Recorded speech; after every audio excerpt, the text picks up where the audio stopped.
Welcome to the dojo.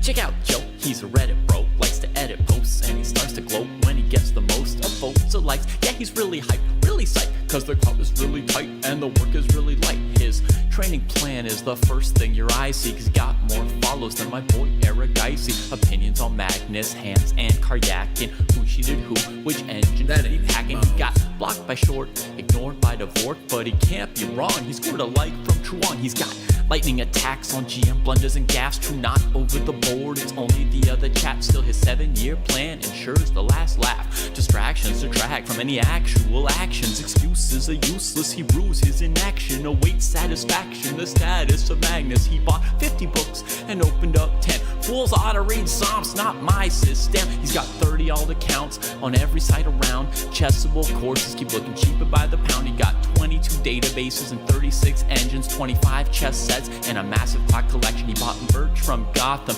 Bra and Naka, but his game history looked like some chess copy pasta. A GM coach that he don't listen to, and if you think it is, then yes, my friend, yes, this is you. But that all changed one bright sunny day when a friend said, hey, don't you know, welcome to the dojo, it's good to grow. Welcome to the dojo, I gave up on the easy. Sweatwork's what we need, G. Sweatwork's what I believe, ratings what I'll receive. Don't you know, welcome to the dojo, it's good to grow. Welcome to the dojo, I stepped away from easy. Sweatwork's what we need, G. If Sweatwork's what I believe, ratings what I'll receive. So Joe got into the business, stopped the app sickness, daily practices rhythm, he even upped his fitness. He found sparring cathartic, postmortems charming. With the plus equal minus, he was armed for elo farming. With notepad and pen, he built up calluses, escape rating paralysis with lengthy game analysis. With sensei direction, he sold his collection. Read one classic and that was fantastic. Now he locked to the spot where they checking off boxes. Young prodigies and some wily old foxes. 3.5 points per box, that's shocking progress. Goal nearing, cohort cheering, Joe doesn't hear it. He's monotasking, no relaxing, concentration maxing. One book, one board, one set, one thought. Work will work, will work, work, never stop. One book, one board, one set, one thought. Work will work, will work, work, never stop. Now occasionally he peeps the world of the tweet and laughs when he sees the player that he used to be. Blank face staring, complex plans comparing, while he's dojo training hours a day, playing out positions, transpositions, and growing his board vision. Transition from poser to player, focus without a care. He leaves them complaining in his dust, staying with their week-old ratings. Blast past his week-old rating, each week's a new occasion. He never takes vacation, the work is entertaining, the growth he's maintaining. And now Joe is explaining, hey, don't you know, welcome to the dojo, it's good to grow. Welcome to the dojo, I gave up on the easy. Sweatwork's what we need, G. If Sweatwork's what I believe, ratings what I'll receive. Don't you know, welcome to the dojo, it's good to grow. Welcome to the dojo, I gave up on the easy. Sweatwork's what we need, G. If Sweatwork's what I believe, ratings what I'll receive. Welcome to the dojo. Welcome to the dojo.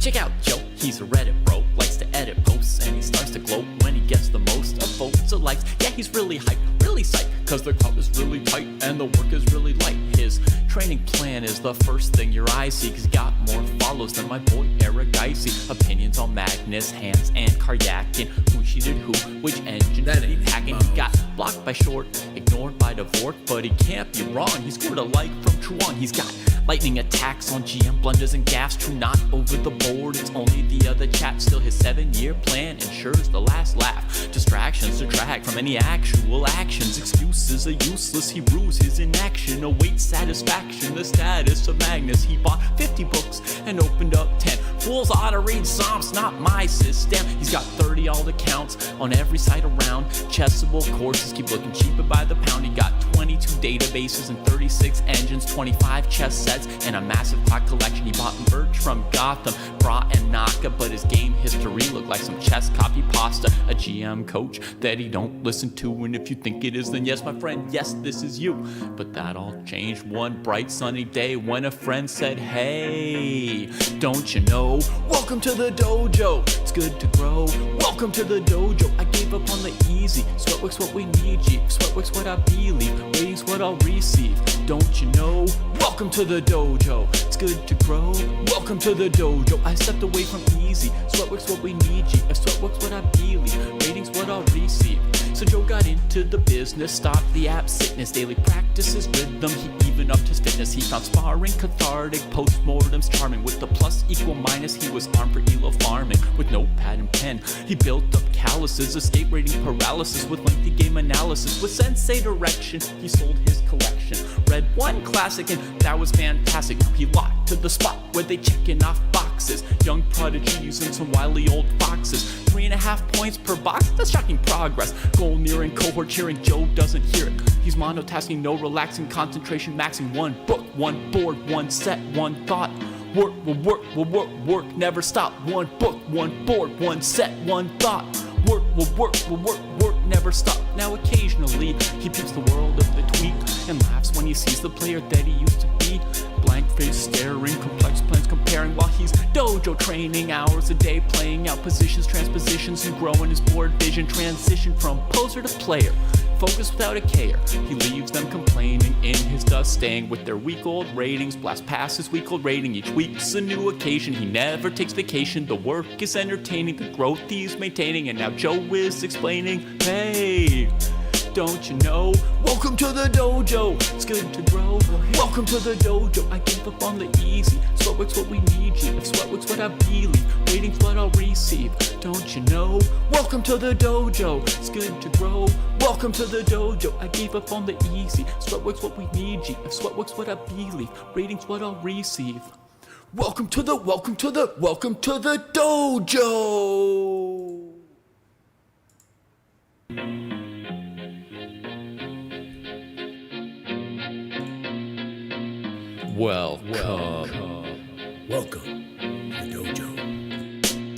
Check out Joe, he's a Reddit bro, likes to edit posts, and he starts to glow when he gets the most of votes or likes. Yeah, he's really hyped, really psyched, cause the crowd is really tight and the work is really light. His training plan is the first thing your eyes see, cause he got more follows than my boy Eric Dicey. Opinions on Magnus, Hans, and Karyakin. Who cheated who, which engine That did he ain't hacking? mouse. He got blocked by Short, ignored by Dvorak, but he can't be wrong. All right, my friends, we're back. Yesterday I did not finish, And today we are going to finish. I had to run off. We had a very interesting meeting. I remember we were with Kayash over here, so that's where we're going to start. And yeah, should be a nice little time. What the hell is this? Jenny says, this is the Chessdojo training program. Kayash says, so I'm quite proud of this first graduation. By the way, 16, 1700, you're no chump up there. It really gave me a nice rating goal to work for, and a lot of the tasks were interesting. I was quite annoyed at the 5-minute puzzle rush task, as I take a lot of time to read a board position, and I also feel like the easier puzzles encourage me to take a tactical win without considering the long-term consequences. But as I struggled with it, I did notice that I picked up some new tactical patterns which enabled me to eventually break the goal, which is 32, and that was very satisfying. Other than that, I've been coming to Falk's calculations training sessions, which I would highly recommend. I feel like that has been the best training so far. I am somewhat being carried by my strong opening lines and ideas. For the next rating push, I am going to focus on tactics. The dojo tests, which I really enjoy, have let me know how far I have to go in that area. Great. We're working, by the way, on trying to make the dojo tests a little bit better.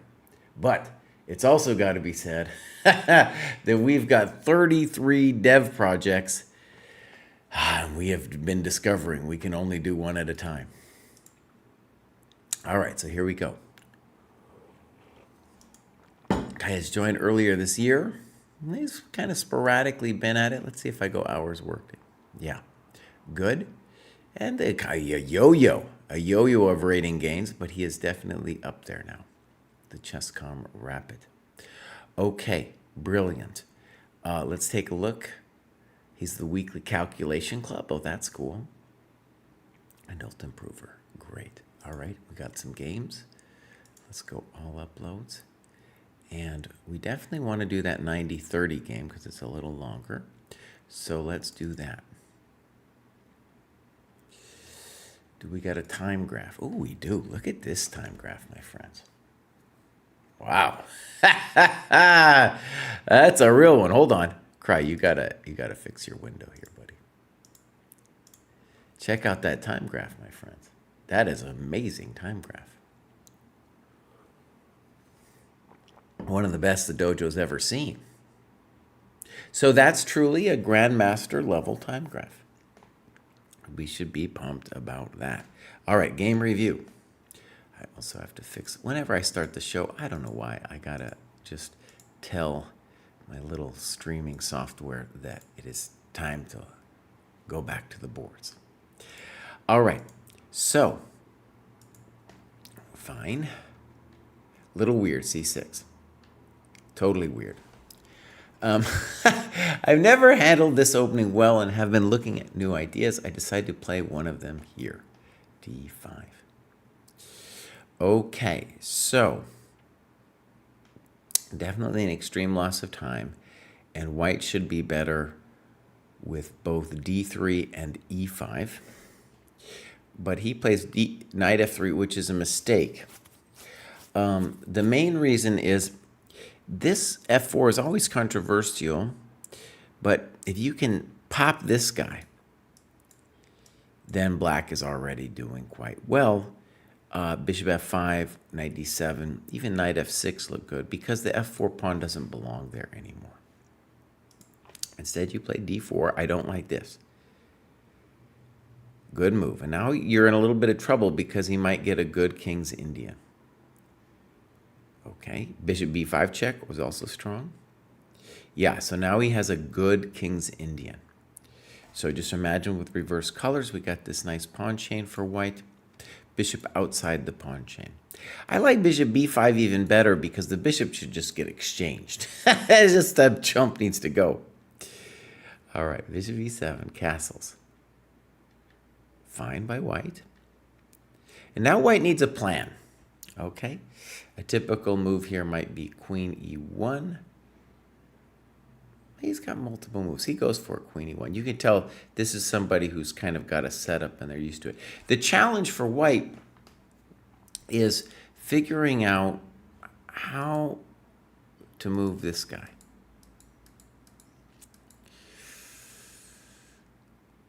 All right, Queen E1, A6. And now he just chills. The chill is interesting because he's kind of saying, well, maybe I want to do that anyway. And we'll see what you're doing. Now, his next move, I'm not a huge fan of. I think I've taught a lot of players this kind of setup for white. And in general, we want to be pushing the F pawn and not the E pawn. The F pawn, because really the whole dream the whole time has been to liberate this rook and the bishop. Sample variation might be here, here, and I guess you got to take this thing. And I would say white is a little bit better because the bishops and such, right? And we've opened up the scope of this guy. Okay, so no bueno, E5. He thought 7 minutes on it. Fine. Okay, now white's position is still pretty dangerous. Okay, now here's a really annoying thing. When you analyze the game, and let's say you play a game on Lichess, it's this really annoying thing that it does this obnoxious deal where a lot of times it automatically will review the game with the computer, and then you'll get this nonsense with inaccuracy. 93 was best. And yeah, you just really don't want to see that. You don't want to see, I don't want to see it. I definitely don't want to see it. Okay. So when we play 93, there we're, doing an interesting thing where we're saying I need to get rid of the strong bishop. It's pretty abstract, dude. It was pretty abstract. Okay, now, one way to conceive of the position is to think of it in terms of which pieces can attack what. So, for example, this bishop, The only way it can really participate with the attack is the exchange. So at some point he should be thinking of taking it. This move is really sad though, isn't it? He spent 2 minutes on there. The computer shows bishop d5. Okay. And now he's really stymied. You still need a plan though, my friend. E8 feels very slow. Queen e4 doesn't feel right. Again, it wants bishop d5. Knight e7 feels weird to me. Now, notice that when he plays queen e4, he's not even thinking of ever taking the knight. But the knight is a really powerful, it's kind of like your best piece. It's got here, it's got here, it's got here. You, by the way, need some play against your opponent's coconuts over on the other side. And now this thing about h6 is, I don't know. Now, is it a blunder? No, it's not. See, this is where the computer analysis doesn't help. He's playing for a dumb trick here with knight h5. And unless he's ready to play this computer move f5, which honestly, you got to be kind of on a higher level to be playing f5 here, my friend. Yes, Blibub, there's some kind of a thing on Lichess. I would say it's one of the more annoying things about Lichess because it just automatically does the analysis. Okay, so this is a natural move. Okay, queen e2. It still wants f5. You got to be on a higher level, though, to play that move. Notice, though, the positional factor here that we want to talk about is when you play with f4, you really need to be playing f5 someday. So for me, the complications with f5, they're mind-blowing. But the reason that maybe I would do it is simply because, like, oh, I got to liberate the rook. I got to liberate the bishop. I don't understand. I don't know if I get it. Okay. Yeah. And he doesn't want to take the knight over there. Yeah, he misses knight f6 here. Finally finds it. I don't know if that would come as a relief to me, him taking that thing over there. Yeah, now we have a little counterplay. This thing says king h7, but bishop d5 is the most human move. Okay, I just hate it. Actually, I'm dying, Scatu. I'm dying with all of this stuff, man. It wants g4. So it's telling you all these things, which are kind of interesting, but it's not that helpful. And they're definitely g4. Now, that's a human one to see, is of course he's got to play g4 there because all your coconuts are hanging. Finally, he plays f5 at least.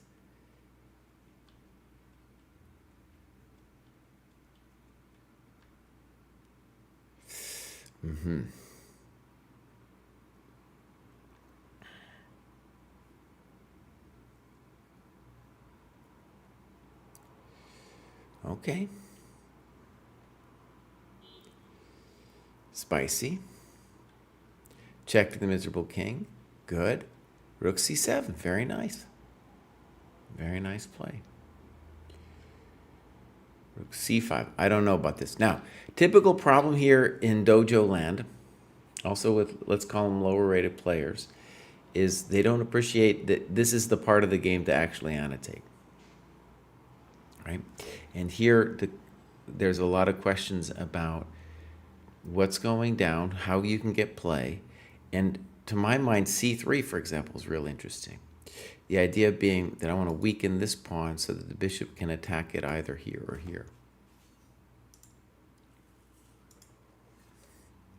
Okay, this definitely needs annotations.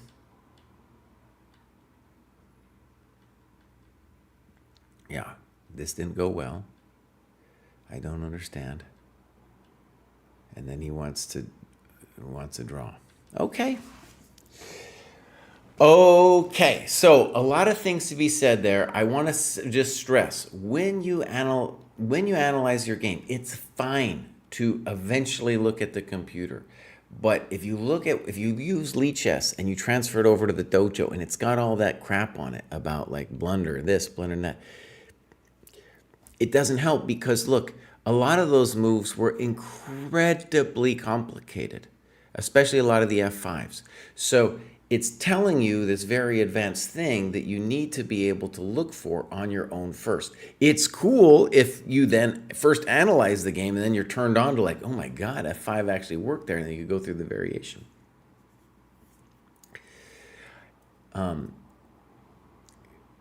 Got it. So Gribless is in the chat. I think this is also Scatu. Anyways, that's just my rant. It's not your fault. It's not your fault that happened, but it really does impact the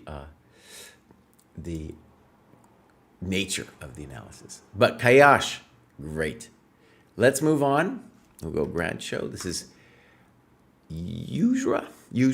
I've only recently begun going through the program, but what I love about it is there's a plan and a curriculum. I don't feel as if I'm wandering and jumping from one thing to the next. Really love the chess tactics from Scratchbook too. Great. Gribless, thank you for being here. Okay, so let's go take a look at Yuzra. Yuzra looks like they just joined. No, they joined a while back, but yeah, there's been sporadically doing the program. Had a big jump. Honestly, looks like they're ready to graduate again. You know, looks like they're ready to get graduate again over here. Okay, USCF and stuff. I always look at the clubs just to see maybe when there's no bio, I might get a sense. Yuzra, I have what it feels like is that you have done a little bit of work here and there, and you came back to graduate, but you're not utilizing the program to its full extent, putting the games and analysis in, especially using the heat map, right? Okay, but we're hoping that you'll do so in the future. Next up, we got Jack. So, finally getting my first graduation after 9 months in the dojo. 385 hours trained and 50 classical games. Amazing. Now, I want to say what you should appreciate from this person is it's hard. 1700, 1800, you're at a pretty high competitive level. And yeah, it's going to take some time. I had the opportunity to graduate in November, but didn't as my FIDE rating was still settling and soon fell to 1750. Since then, I have climbed steadily and feel like a more confident and experienced player, and now feel the next cohort is appropriate for me. Game experience and analysis has been the biggest source of improvement, but drilling the mating patterns in Polgar mates has definitely improved my pattern recognition. And we're going to look at a game versus, I don't know how to say that one. That might be a Scottish name. So, Dublin, excuse me, it's an Irish name. Oisin McCallachan. Oh, don't make fun of him, come on. Okay, so Jack has been crushing it. Look, my friends, look at this. Joined September last and has just been on it nonstop. So this is amazing. This is the kind of thing that I find very inspiring for myself. And it's good to see it, just that, especially at these higher levels, if you follow the program, you will make it. Okay, so here we go. Clubs. We get the Irish Chess Club, beautiful. And then let's go look at some of his games. There's the game. I don't know how to pronounce it, but this is Jack Herring versus, I don't know. The O thing should have tipped me off, though, that it was an Irish name. Okay, do we have time graph? We do. Check it out. So here we go. It looks like maybe Jack stopped doing his opponent's time at a certain point, or maybe they just didn't, stop. Maybe they truly stopped thinking. So this is Churchtown Cup. And we get a rook endgame. All right, good. So, game review. Oh, I have a delicious coffee going on here. So far so good. Beautiful. Great. There's a course at the dojo with this very simple setup. Good.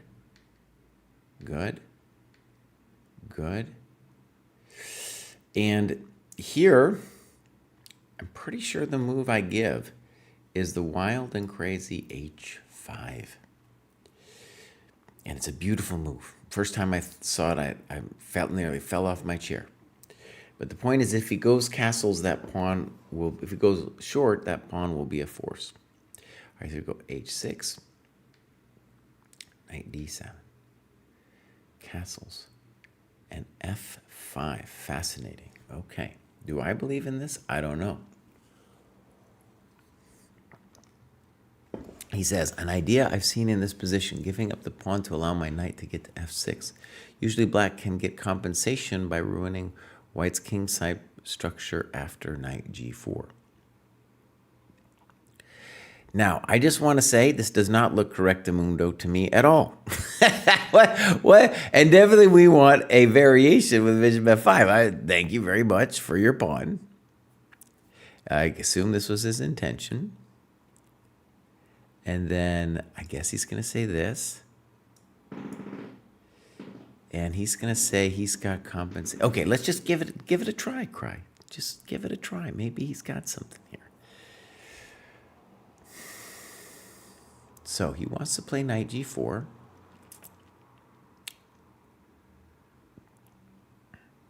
That's interesting, maybe. There's a lot here to think about. Knight D5 in some positions will be interesting too. So maybe queen F5, knight D5 as an example. Okay, fascinating. Fascinating move. Well, I learn something every day. Okay, F5. And now we definitely play knight F6. Good. And our general claim, I guess, is if bishop F5, I'm going to whack him, play knight G4, and we're going to say that I'm got compensation. He takes. Now, he does not go for this thing, but first plays queen A5, which makes some sense to me. I think that's just a nice developing move, and we'll still be able to play knight G4. Good. Okay, so.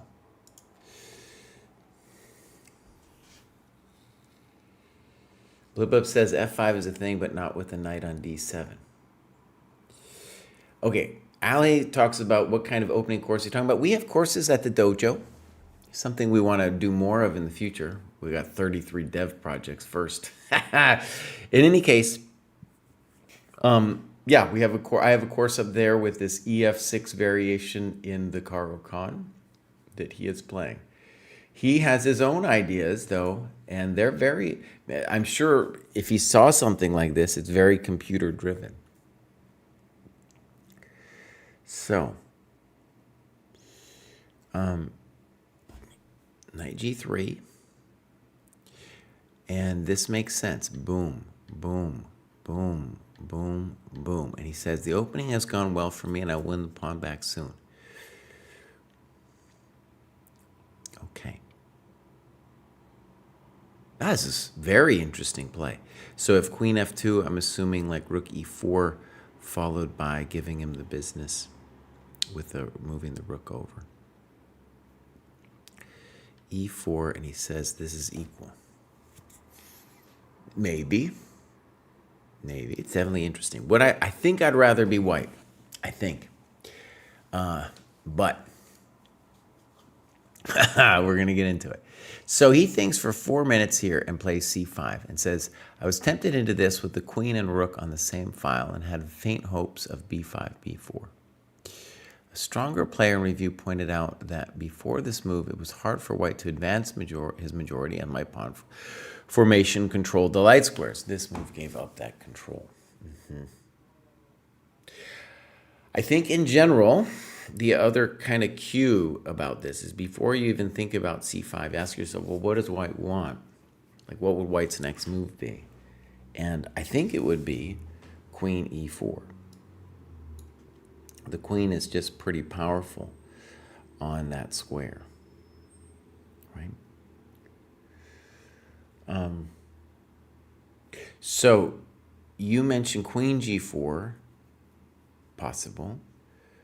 I would also be interested in rook e6, just thinking about either rook g6 or queen g6. Now, there's a lot to say, though. Maybe rook e6, c4. It could get a little hot. It could get a little hot.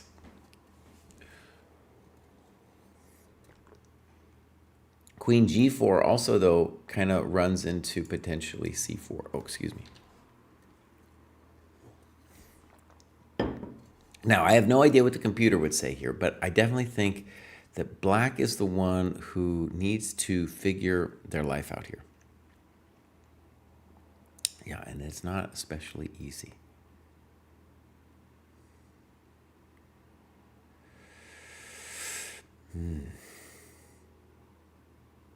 That's very complicated. I'm thinking, for example, this. Rook e6, c4, f6. And so, yes, he might be able to play that with me, but I will get counterplay this way. I think this is the kind of thing we need to think about, and you need to reassure yourself that you're not getting immediately lost with this kind of thing. But I think that's true. I don't think you're getting immediately hosed. Whew! Okay, c5, queen e4. A very simple rule in all, let's call them endings. This is not an ending, but we're going to call this a heavy middle game or a heavy end game. Heavies just mean the queens and the rooks. Is it the centralized queen, man? Oh, yeah. She's the main thing. She's the main thing. Arsenal fan is talking about d5 in that position I had with rook e6. I didn't think so, though. I mean, maybe. But what did we have? This one, this one, this one. No, that's no bueno because I got rook e5. That was the whole basis of my business. Without that basis of my business, now, true, maybe it's still scary, but the intention would be that black has enough counterplay. Yeah, I think he's got enough counterplay. Okay. So, by the way, I did that was just a cursory analysis. You know, that's the kind of thing we want to look at. When you do your analysis, you know, I think for me, an ideal analysis would be, I didn't appreciate the power of the queen on e4 and how I'm actually facilitating the passed pawns with c5, which you kind of said there. But then we want other variations. So rook e6 was just the first thing to come to my mind that I wanted to analyze. But I'm sure you could do other things as well. Okay, this looks scary. Boom, boom. You say slight advantage to white. Okay, maybe it's slight. All right, rook c4 feels a little trappy, but maybe that's what we need to do. So, for example, if queen b7, you've got rook d4 as a trick. And now he plays this move, which does not, that's no good. That's no good. That was his best piece. That was his best piece. So that's an example of somebody freaking out there with queen d3. Now, you're going to definitely ask, what should they do? And there are several reasonable moves for him to think about here. He's got rook d3. He's got rook c1. Right? All of these things are just simple moves for him to consider. Arsenal's talking about queen d5, rook f1. Also a thought, yeah. Though there where you're allowing queen g6. Check to the miserable king. All right, so I think we're agreed this is poor. All right, queen takes, queen takes. King f8. Now,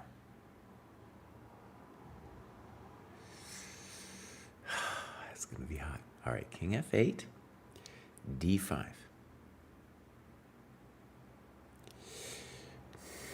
By the way, I believe I believe you should be able to hold this position. I mean, it's hot, but I believe you should be able to hold it. Because your king is going to be a good blockader. Your move, king e7, is definitely the most natural move.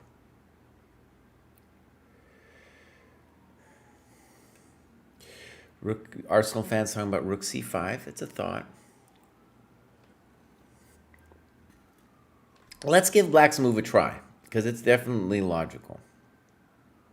Rook g3, and now he says he doesn't like g6, which I definitely say is the natural move because of rook f3. Okay, that might be true.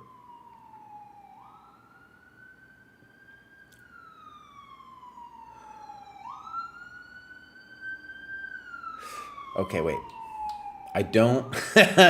let's just look at it for a second.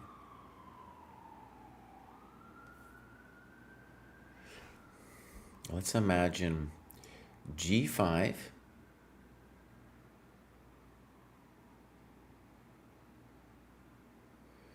My idea was that on rook f3 I wanted to play rook f4, but then I'm worried about rook c3, and maybe I'm hosed. No, I think I'm fine. I just play rook d8. So as long as my king can occupy... So by the way, this is very, it's very complicated. There's a lot of variations. I encourage you to go deeper here. But the thing I want to stress is, you should focus on the activity of the pieces. And what white is doing that makes me nervous for white is trying to do this without their king. So you're basically doing this with 3 pieces, and he's doing it with 2. Of course, we'd rather not play king f8. We just put our king on e7, buddy. All right, rook f3. Go back to e7. Go back to e7. Okay.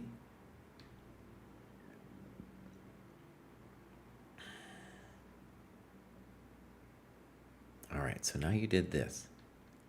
This scares me, but maybe you can live through it. And you played rook d e5. You should definitely be considering rook e takes e5. Right? Because now you have this option for defense and attack, as well as this bad boy. So you did it this way. And now rook e2. Okay.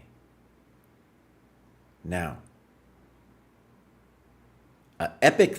something I really want to stress that I like a lot, what you're doing here, is you think for 16 minutes. So let me just stress something beautiful about this. And I think it's a mark of a better player that I want people watching who are lower rated to see, that him thinking 16 minutes here. This is hard. This is really hard, man. And there's no way you can figure this out without doing some deep work. Now, you might be in big trouble here. But it's very close. Now, I like your move. Now, notice, what is he saying? In the reason to believe, first of all, that he's going to be better or faster is he gets the jump. He's the first one who gets to move. Now, is it close? Kinda. But honestly, our king is the problem too. It's too tempy because we can't be on the back rank. The back rank is a problem. Okay, so really good analysis. Now, does he have better than rook g1? I don't know. Now, I love this move, rook b8. And you can tell he had planned that. So the point is that if dude had played here, then if we imagine a4, rook here, something like that, then it's a scary situation for white. For black, for black, because he's faster and we're covering the b2 square. So rook b8 is a beautiful move, which forces this. I'm going to guess white missed this when they played the passive rook g1. And now you played h5, which is a no comprendo for me. I don't understand h5. So why wouldn't we play rook? I want to play rook d8, by the way. I do not want rook c8 because then he might survive with rook c1. After rook d8, I know I'm not going to lose. Or at least that's what I feel. I feel like I'm not going to lose because I'm going to stick this bad boy here and I'm going to say bows. Yeah, I'm going to say bows. Yeah, how could I be in trouble here? How could I be in trouble? But h5, what are you doing? All right, now maybe h5 is okay, but I just want you to feel my pain here for a second. What are we doing? Well, we played rook b8 so that our rook would have all that juice. All right, so king a1. This guy's getting real frisky. I don't believe in that. Why can't we play rook d8? Because, okay, king a1, we're going to give credit. That was a great move. At least it has a great idea. Okay, timeout. Let's go back a second.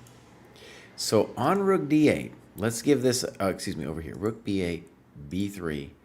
If rook d8, I think there might be a genius idea here for white.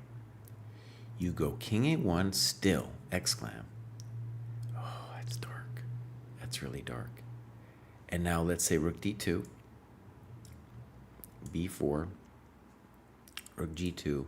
And maybe we could play rook g2, but that one also is like, oh no. Oh no.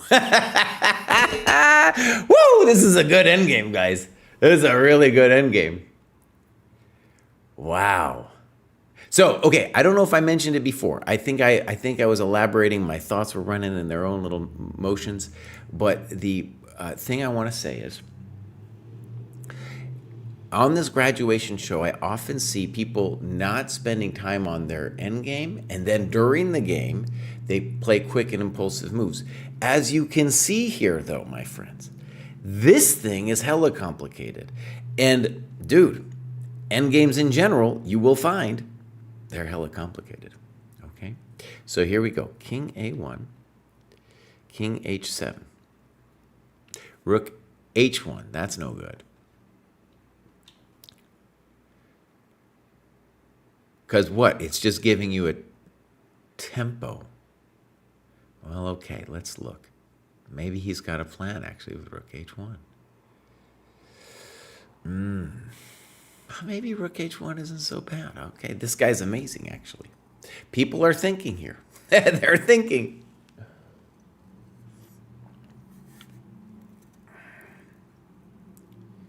So, you say king h6 is a mistake, but here's the problem. What do you want to do? If you play king g6, he's going to play here. If you play something like rook b5 or rook e5, he can still play g4.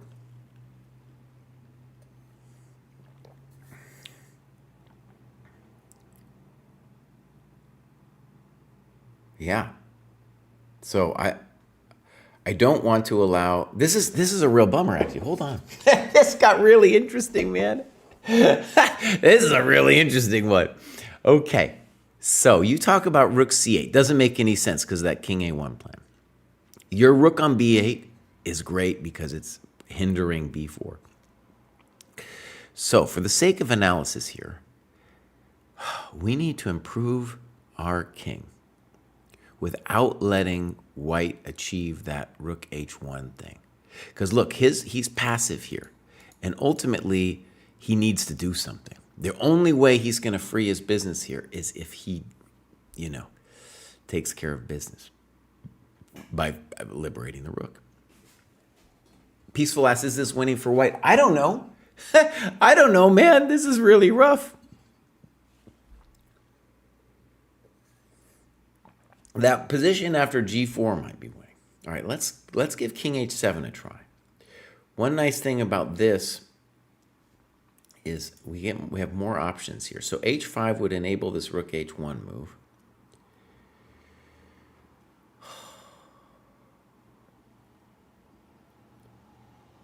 And so I think we want to play king g6.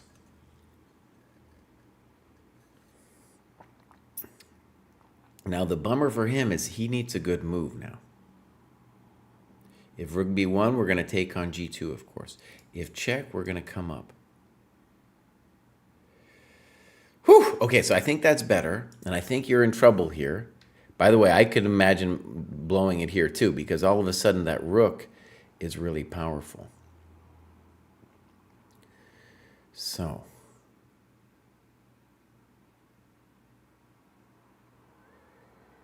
ooh. What?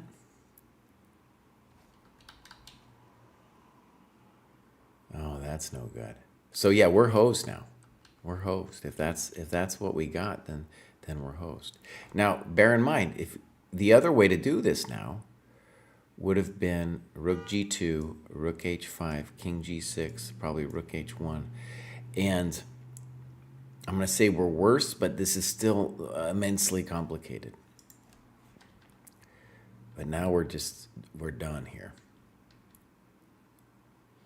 Okay, so this is this is amazing. I think we're done. I think we're done. So rook a5, b1, good. b4, I think that's a good move. Rook a3. Oh, I like this guy's play. Uh-huh. Oh, I'm in love with this guy.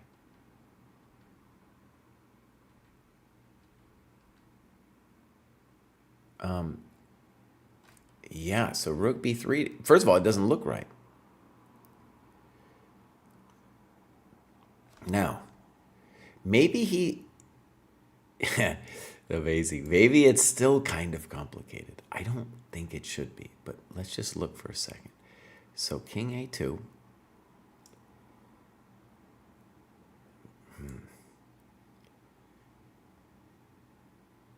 Rook e3. So if rook b3, we'll just check him. If rook c2, we'll play king a4. Man! So hold on. I was in love with this play, and then it was like, oh, it's not that simple. Okay, let's go back. Rook a5 makes sense, though ultimately he ends up kind of doing a take back on the whole thing, right?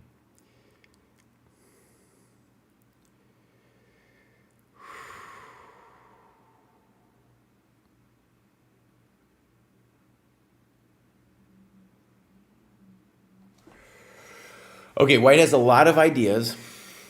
If I was playing this, I'm pretty sure I would like the move rook f1. What do I want? I want to cut the king, plus I want to maybe set up a ladder checkmate problem for the guy. They're both in a little time pressure, but they both have 30 seconds left. In general, this looks good. It looks good. But the milk already might be bad here. Now, a move that white should consider is b5. That looks winning, whereas this one is very interesting because it's not clear that that white can untangle here. And he's got only, oh, it's not 30 seconds, it's increment. Arsenal fan mentions that move I was talking about. Boom, nice move. Boom. And now, right, you just need to wait, buddy. You just need to wait.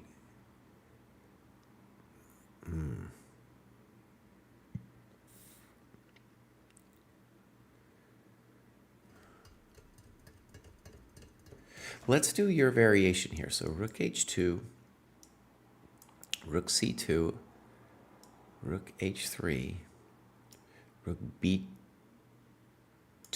and then you could just take it because you've got this as a threat. Okay, so rook e1.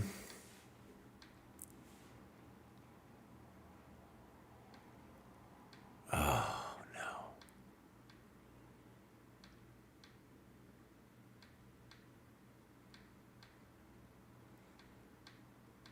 Dang, this guy's good. Dang. And now you're toast. Woo! Whoo! Man, Jack, that was a great game. Very interesting for me as well. How does one improve on rook endgames? Okay? By analyzing this kind of position. Amazing. Amazing. And now you even noticed you found this thing here. Bang. What? What? Double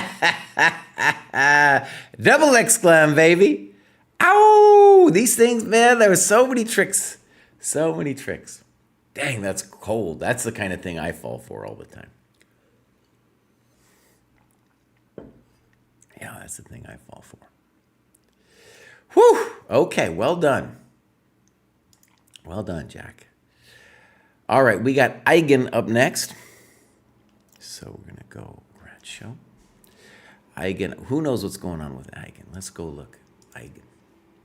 They haven't done much. They've been here for a while. They're progressing with their rapid, but we don't see much going on here. Do they got clubs? Oh, they got some stuff going on. Do they have got games? I got loads of games. So I don't know what's going on. I don't see anything on dude's heat map, but it looks like he's just using the submitting of games going on here. At least that's what I'm seeing. All right, this was played fairly recently. And this is David Bay. Do we got a time graph? We don't.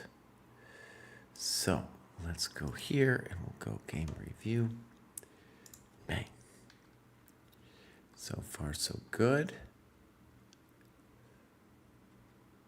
Oh yeah, this is the old variation. I played this when I was a kid. Here, here, here, here, here, here. Now, the old way of doing things here was to play like a bishop g4 business. Like the Kasparov-Karpov games went bishop g4. Oh, it's a whole mess. Knight a5, bishop f7, and then fg, and oh my gosh. I think the computer still might want that. So, knight a5, and then, all right, this is a horrible move. And the key thing to understand is maybe why. Understand, like, why is it a horrible move? Yeah. Because your knight is now terrible, and you've lost the pressure on the center, right? So in the Grunfeld, you're going to want to be making counterplay against his center and the wing. And now with c4, you completely give all of that away. Okay. Rook c1, that looks uninspired. Now he's going to come for you. Bishop g4. Now he's doing amazing. Yeah. By the way, a typical Grunfeld thing to do in a position like this would be to say play b5 and if a4 to try to set up a blockade on the light squares this way. So just humor me for a second, e5. He can do other things. But the idea would now be to play e6 and bishop b7 and say, hey, I got a grip over here, you know? Yeah. Okay, so bishop g4, this is going to be terrible. Okay, so can we get a grip here? You play queen c7, and now we talked about an earlier f5, and it looks really bad, doesn't it? And you say this move admits I lost the game. I think earlier too, there was some admitting. There was some admitting going on. Yeah. Yeah, we're toast. Okay, so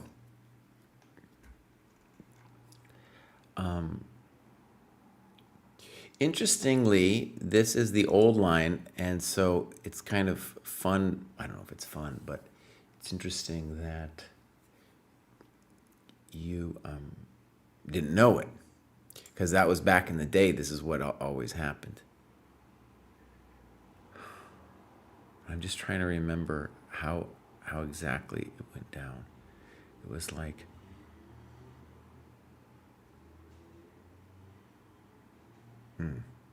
There's a lot of different variations here. Okay, Jesse, let it go for a second, buddy. Let it go, buddy. Yeah, but bishop g4 here and also cd are the moves. Okay, that was great. And also, Eigen, in terms of what you've got going here, put some stuff up here, man. You're doing great work with your game annotations. And we just need to see some more stuff over here. Okay. Next, we got a famous dude here. This is Norzius. And Norzius has been with us a while. And it's very impressive that he's gotten up this far.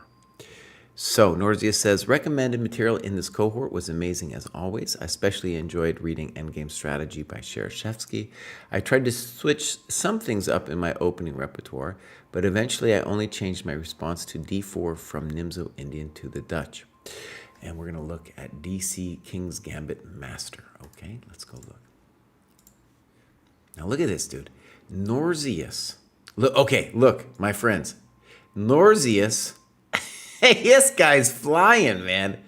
This kid is on it, dude. From Kazakhstan. This is one of my favorite guys. Norzius generally will watch too. Oh, Eigen is in the chat. That was really great. And Norzius, maybe he watches sometimes afterwards too. This is great, man. And I feel like one cool life goal for you would be once you get up to like 2,000 dojo rating, you should consider being a dojo coach. I'm really into promoting people, especially young kids like yourself. You're not a kid, I know, but I'm so old. I say kid to almost anybody below 40, okay? But I feel like you and we have our Dutch kid too. He made 2,000, is doing some teaching at the dojo. That's the kind of person I'd really like, to do some coaching. So I could promote you doing some coaching once you hit around 2,000. You could start teaching now too. But I just want to say it's very inspirational. And why? Because you've done the program. You've already done the steps. So you would be a great, potentially at least, a great teacher for other people coming up. Okay, so here we go. We got the clubs.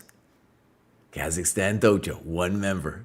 And I asked Norzius, I was like, dude, give us a Kazakhstan Dojo. And he did it. Thank you very much. Kazakhstan's got a beautiful chess tradition. And Norzius, we just want to say, at some point, I know there's a Kazakhstan rating system.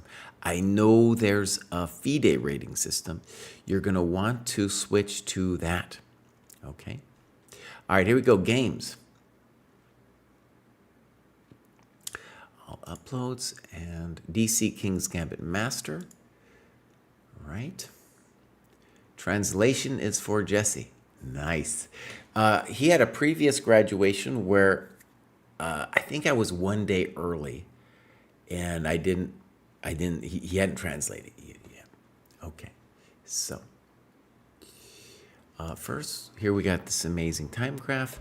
Very typical that if he's playing some chump online, they're not going to be thinking. They'll be distracted, right? One of the reasons I want Norzius to be playing real tournaments. Okay, so game review. I'm going to ask a dumb question here. I'm going to ask the Gemini here.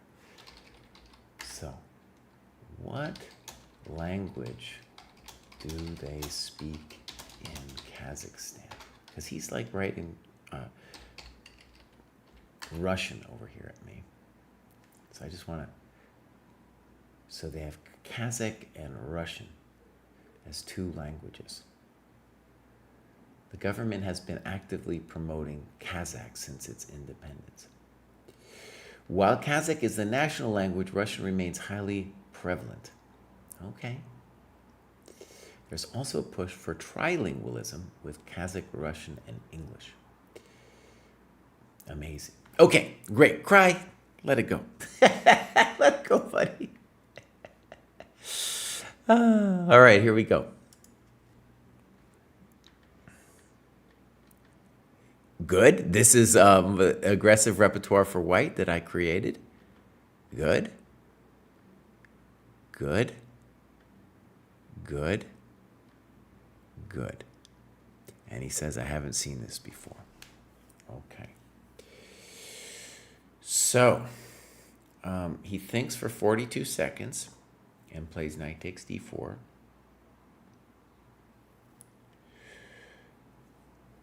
And he was concerned with e5, knight h5, which I want to say looks very suspicious with the knight over there. The thing is, he can't, I don't think black can do this, because then we could snip and then snap. So let's imagine this knight h5. He talks about rook b1 and b4. That's interesting. That's an idea that's in the course as well. It sometimes happens. I'm just looking. Yeah, very interesting position.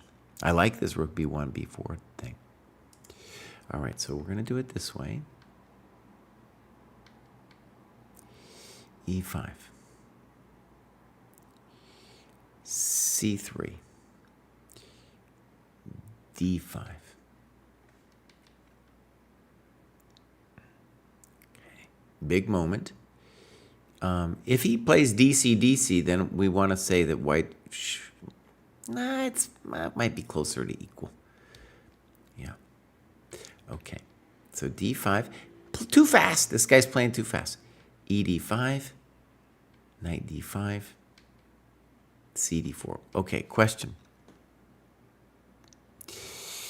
cd4 seems fine. Is there a reason, though, we're not doing this one? Let's say castles. Let's say knight f3. I don't know. It looks like you're winning, right? Well, winning's too strong, but you're doing pretty good. Now, maybe you're doing fine here too. He goes for it. Knight d4. Okay, wait a second. So to my mind, the mild problem with the CD move would be castles. And he says, I was expecting this move. I'm assuming here. And white is by all means better, but at least white can, or black can say this is isolated. You got to fix these. You got 3 pieces to fix, right? You got 3 pieces to fix. So maybe this is compensation.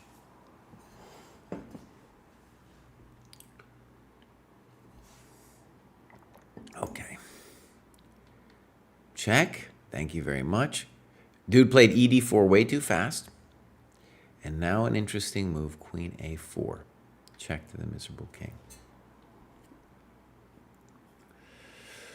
We can imagine that black missed this.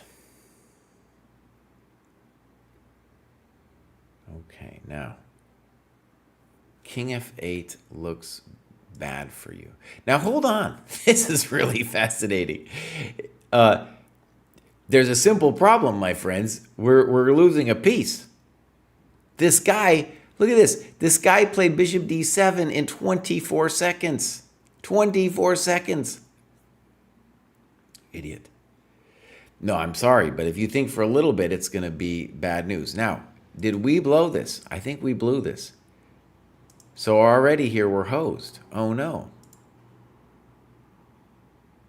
Oh, no.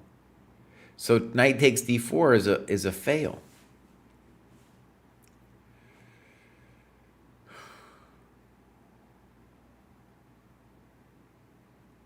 Oh, this is a full bummer. This is the full bummerino. Yeah, black is fine. Okay, wait. So a couple things, Norzius, in the annotation.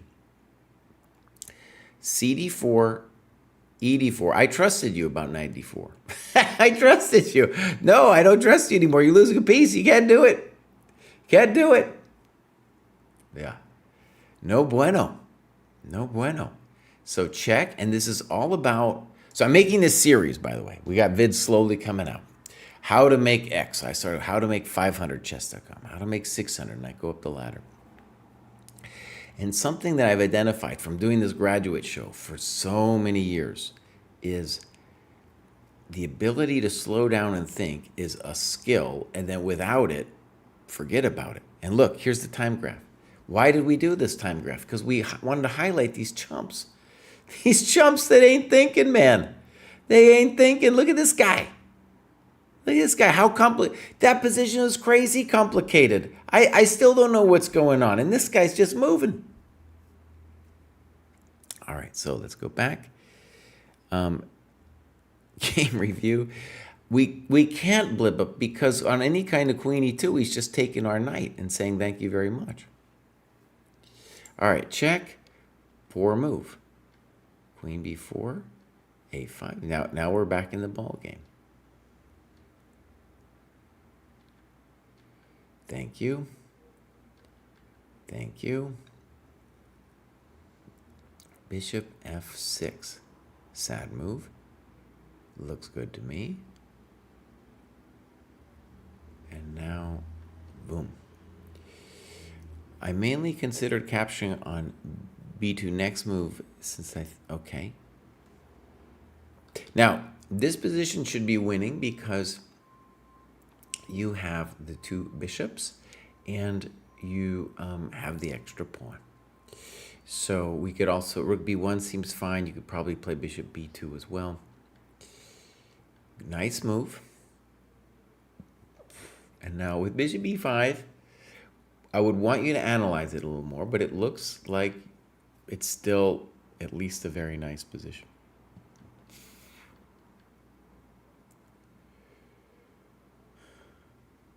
Okay, so here we go. I just want to look at it.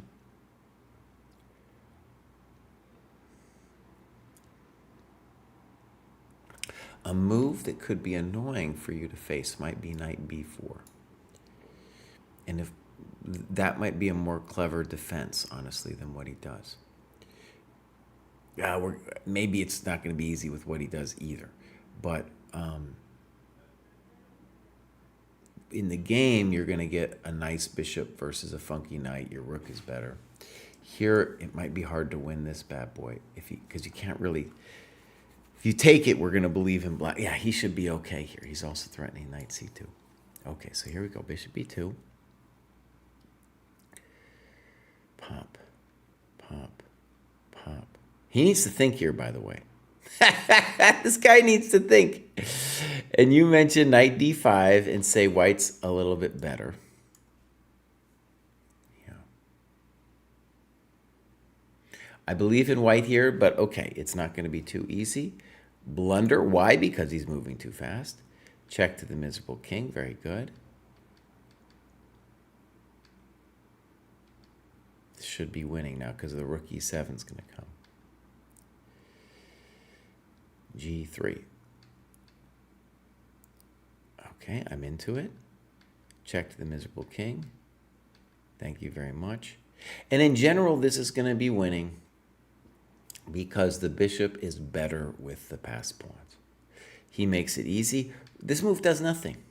It's not just like a blunder for the pawn on c6. It does nothing. What does he need to do? He needs to fix this knight somehow. So, knight c3, maybe intending a4. I think we're still, killing this guy, but maybe also knight d1 at some point. He needs to create some drama. So, g5, pop. Pop, thank you very much. He played this move and resigned. Oh, what are you doing, buddy? Who is this guy? Okay, Norzius, great. I really appreciate your chess journey here. And I just want you to feel that when you play over the board there in Kazakhstan, there's going to be some tough dudes. It's going to be a different kind of battle, okay? A different kind of battle. You're not going to play these people who are just moving instantly, these chumps online. Okay, but you're doing great. I admire your progress. And now we got Radon coming up. The accountability heat map I found very useful, although I only hit the weekly goal once it was set extremely high and don't find it demotivating. Okay. By the way, you can set your own weekly goal. It's very important to recognize. The weekly goal is, look, he set his weekly goal for 21 hours. That's a lot of hours, dude. That's 3 hours a day. That's radon, buddy. Give yourself a more sustainable goal. Right? Need a little bit more sustainable. So, first thing pops out to me right away, Radon, is you're doing your business on Chess.com, and this over here, this rating range on Chess.com, it's cheating central. It is just every single player you're going to play, well, not everyone, but it's just going to be cheating central. Now, maybe if you're playing in some dojo events, you're not going to get, that's a way to do it.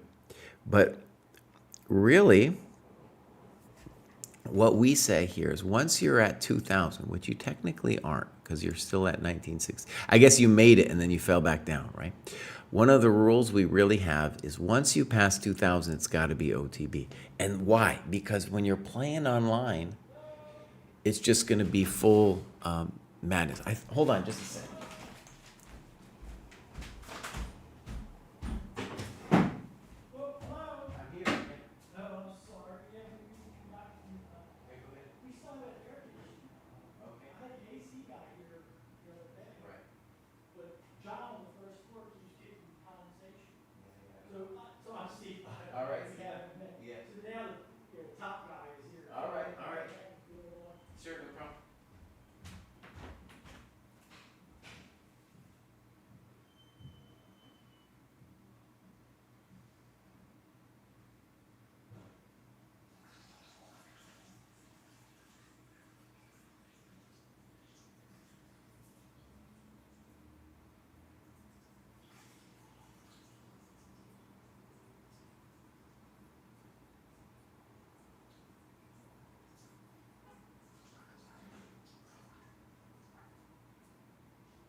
All right.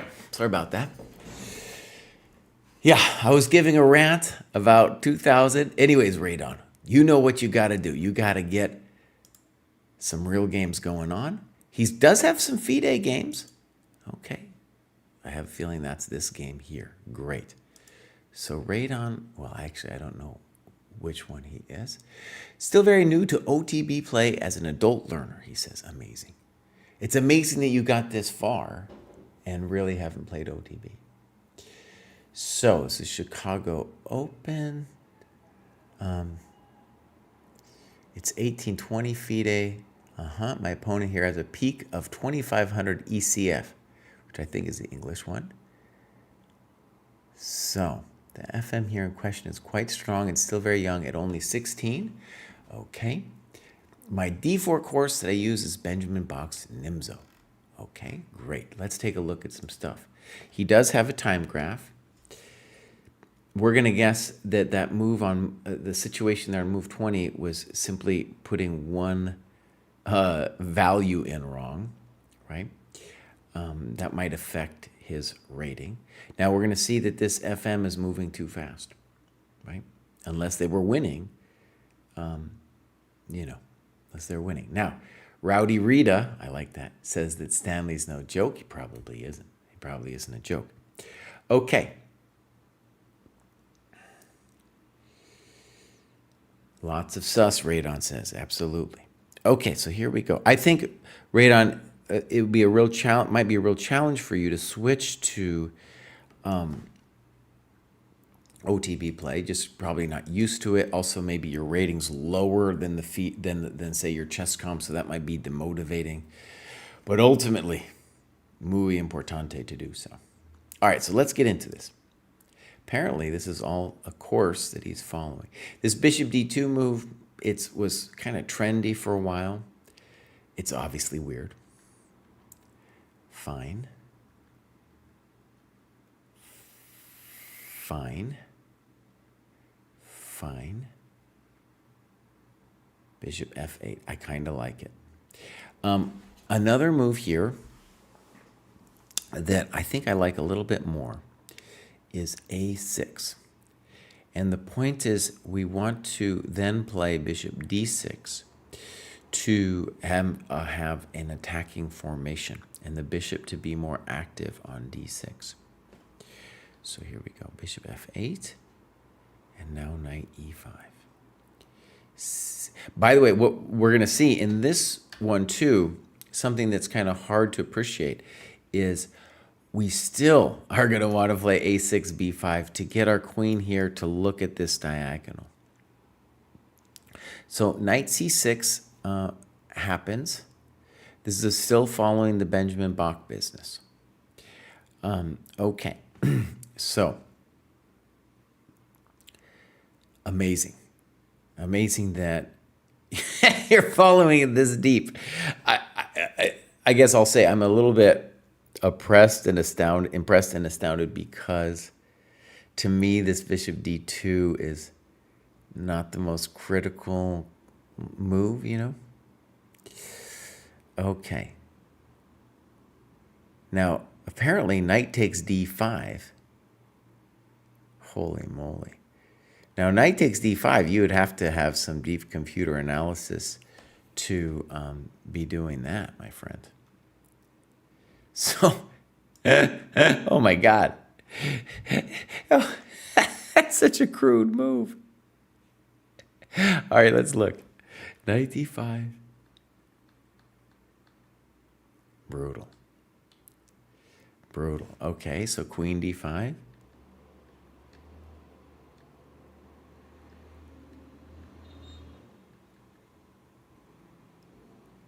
Wow.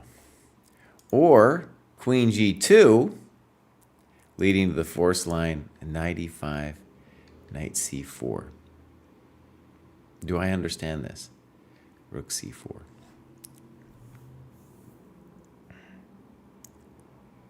Do I understand this? No. I don't understand it. I don't get it. What's happening here? It doesn't look like enough, right?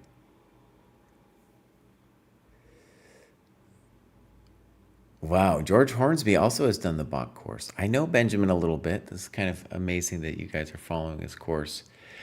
There's a lot of computery stuff going on. This one obviously being one of them. All right, so I'm gonna cheat because it's an opening course. Turn on this thing, and it says white's only a little bit better. Stunning with like a move like rook ad8. Wow, that's some dark sauce right there.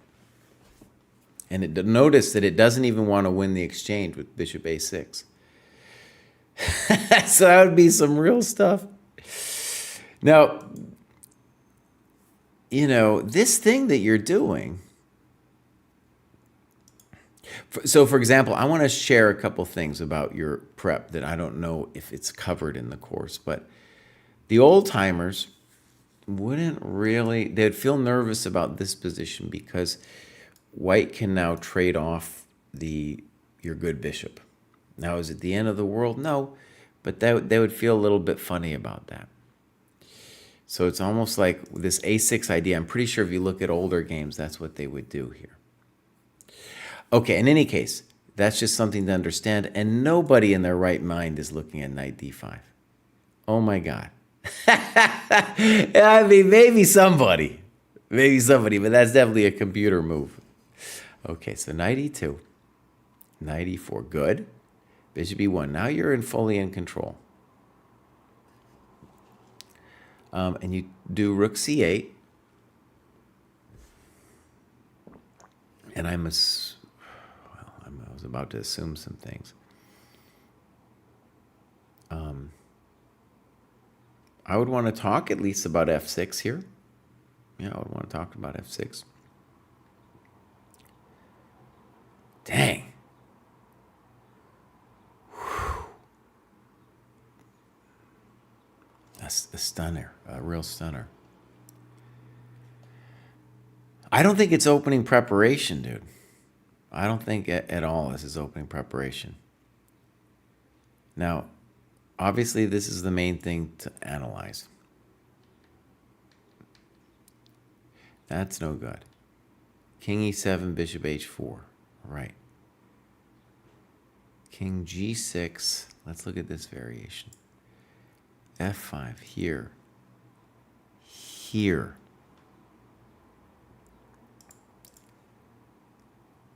Oh my gosh. Now he says here, like, slightly better for white. I mean, I don't know. I don't know. This is pretty complicated. Definitely C4 is interesting, but let's see what the intention is here. Like, well, right. Now, bishop G3. He's got other moves, of course. Oh my God. So this is definitely a computery thing that we got going on over here. Now, the question I have, though, is, okay, it's a bummer he's got knight f7, but aren't we simply lost if we don't take it, right? Isn't it simply gone? Whew. Okay, I have a couple other questions. So, rook c8 is a very natural move.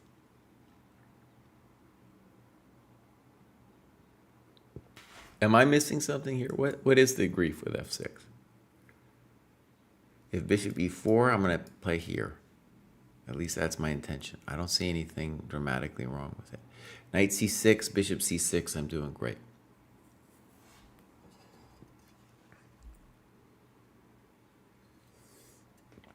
Radon's talking about something in the +2 part, but I don't know what that means. Over here, the plus, is that what it is? Oh, yeah. He's talking about bishop a6 and rook ad8. Yeah, this is a stunning position. Now, one thing I want to say about this kind of stuff is, like, one of the things the engine really does is kind of show you some fascinating things. So, for example, that's just interesting. That's just interesting that the machine is like, oh, black is fine. That's, it's as if the machine's saying, it's roughly equal. I have no idea. Right? Because we got just two pieces. We got two pieces for the queen, dude. And now, granted, we could say those two pieces are bishops, but still, this is a shocking analysis here. So very interesting. So all right, I'm gonna cheat again since we're gonna cheat. I want to just see am I missing something with f6? No, I'm not. We're totally fine. So definitely something to consider. I thought maybe you hadn't considered it because there was something obvious about it. I was like, man, am I missing something obvious? Because, yeah, if we can play f6, we want to do it. We want to open up this coconut and say, knight, you got to get out of here. So I don't think this is this is not something the kid figured out, right? I mean, it wasn't like some prep thing. And even this, I don't know. So, but this we can't do because we're just lost now, right? Here White went into a very long think, meaning I believe he expected king f7. Yeah, you should play king f7. So, also, is there something wrong with knight e5? Now, maybe there's something wrong with it. It's hard for me to believe there's something wrong with it, though, right? Okay, so knight g5. He thought forever.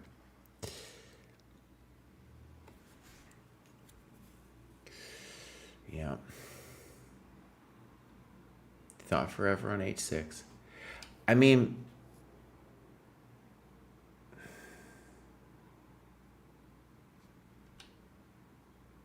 I guess I would be interested in c takes d4 here too.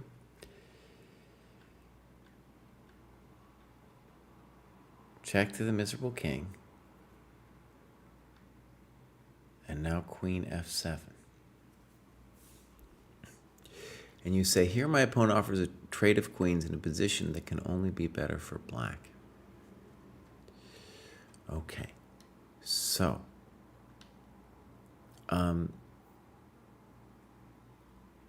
one of the things that's interesting about this young kid that you're playing is he's clearly very talented, but one skill he's lacking is he doesn't know how to think, right? If we go back to his time graph for a second, look at that thing. Look at that thing. Kid, this is some of this one position on move 20 already. That's enough to make anybody's head spin, and he's not thinking at all.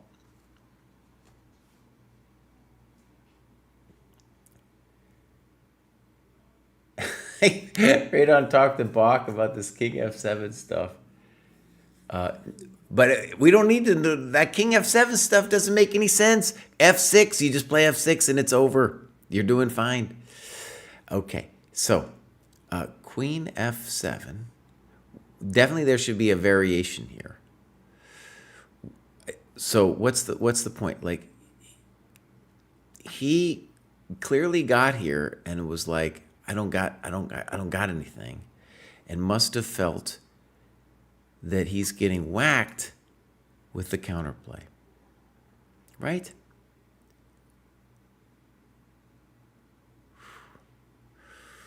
Now, I guess the other thing that's obvious that you could consider would be knight f7, king h7, knight e5, c takes d4, knight c6. This is no bueno, though. I mean, because, well, I actually, just slow it down. I don't know what's happening. I believe in your position here, but at least here, I mean, it's very difficult.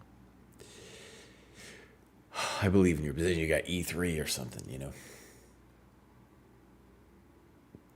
Okay, so queen f7, and you talk about knight e7. It's definitely a hard move to think about. That knight e7 is very hard to see. Dude, first of all, Radon, that you're reaching this level without ever playing OTB, it's very impressive.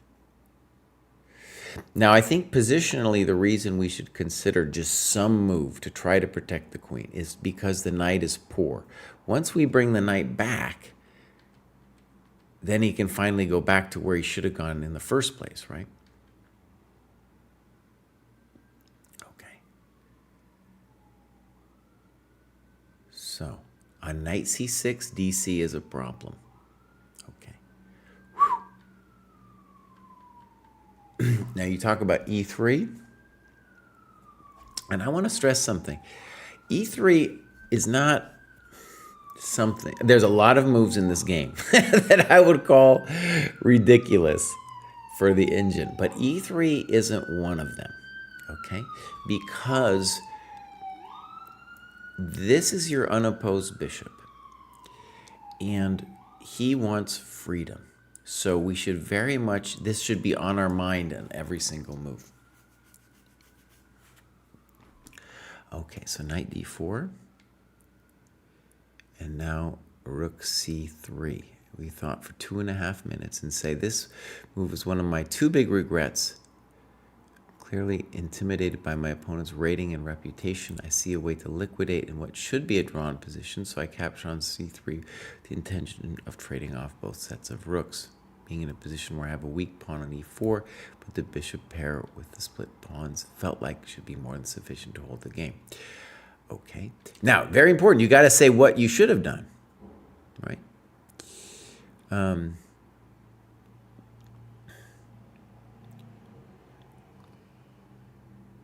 Like I'm looking at knight f5, and then with that knight f5, we have to be thinking about g4.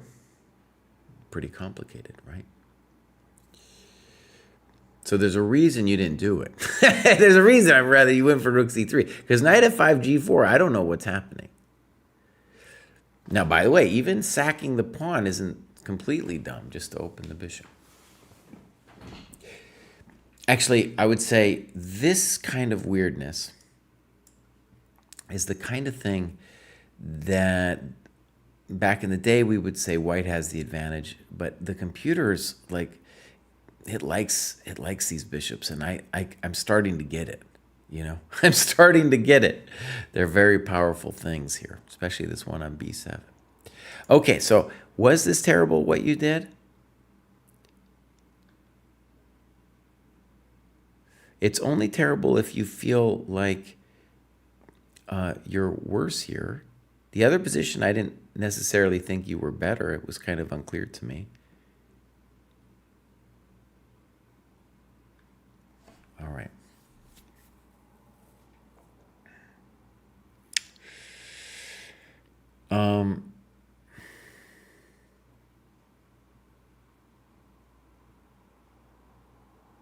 So let's just say the obvious. You're fine. You're fine. And we just need to find a couple good moves, honestly. So bishop d5 to control this square. Let's put it on a3. You could change my mind, play bishop d6. And then we can always take this thing whenever we want to, and then it's a draw. Right? So g5, and now I want to stress here. What's the kid's failing? The kid is not taking enough time. This is a typical child problem. Stanley, listen to me, buddy.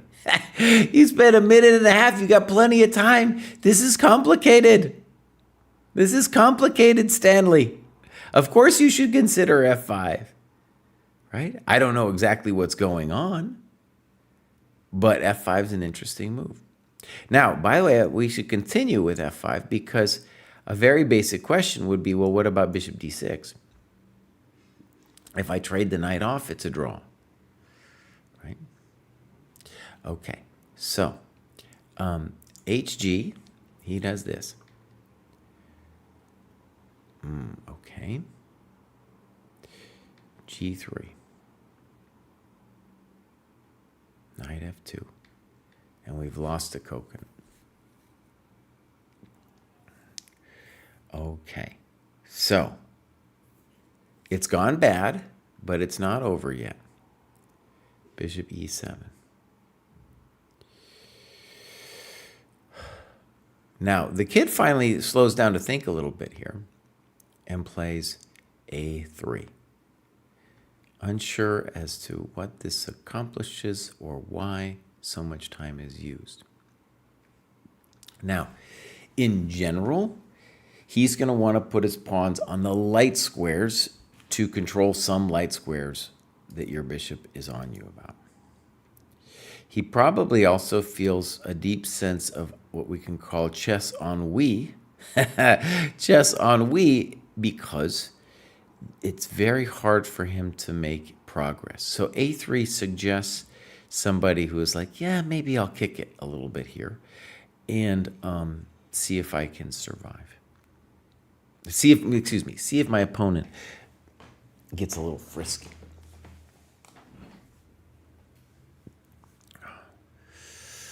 My sense of what I would like to do is something like g4. There's questions involved there too, though. But g4 looks like the kind of thing I'd like to do.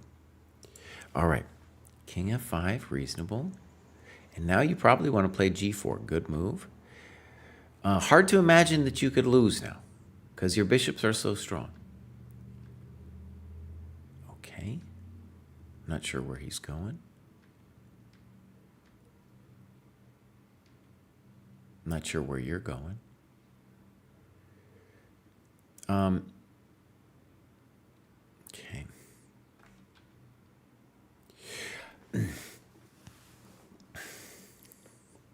Okay. Good. Bishop d5 looks more natural to me. Well, now we got to draw. Okay. So now this should not be a problemito. Good. Should be no problemito. Check to the miserable king. Is it a draw? Draw. Beautiful. Okay. Whew. Man. Radon, that was a great game, dude. That was a great game. And, you know, stunning, even dispiriting to me to see the level of opening theory involved in this move bishop d2. Okay? What are we talking about? Bishop d2. And then we got this deep, deep theory going on, especially because there's so many different plans available to both sides in this position. So how did it come that this thing got so worked out? How did it happen, man? Oh, man. So that's amazing. I think one of the things that we should say here is here, to me, it's just like you got to take on f7. You know, I don't know how to evaluate the position at all. I have no idea. But with queen d5, we're just much worse. So that's something I don't totally get. Though I guess we can argue, of course, that your queen d5 at least gave him practical problems. Knight g5 looks very superficial to me. He's still playing for some tricks, you know, and he ends up dislocating his people. He needs to fix the bishop, for example. So knight e5 and fix your bishop, buddy. Come on now, fix your coconuts. Very interesting to me, this kid, too, clearly suffered from not thinking, not being able to think some impulsive decisions. Okay, that was amazing. That was amazing. And next up, finally, we have Okoye. Let's see what's going on with Okoye. Okoye is way up there. Maybe just joined. No, he joined 24, but hasn't logged anything. Clubs. Okoye, tell us something about yourself, buddy. Tell us something. Put up a game or something. Nothing. Radon, thank you for being here. That was great. Okay, I am going to raid somebody. If the famous Benjamin Bach were here, I would raid him. But he's not. Dang, these people are getting strong, man. That was some deep sauce. That was some deep sauce, dude. All right, who are we gonna raid? Let's raid. I like to raid people I don't know too much. Let's raid Blood Queen. I think Blood Queen has hung out a little bit with Kostya, so we're gonna call her therefore a friend of the dojo. If you don't know what we've been doing, this is the dojo training program. Check it out. Amazing. We do this grad show usually Wednesday. I didn't finish yesterday, so we finish it off today. Say hello to Blood Queen for me.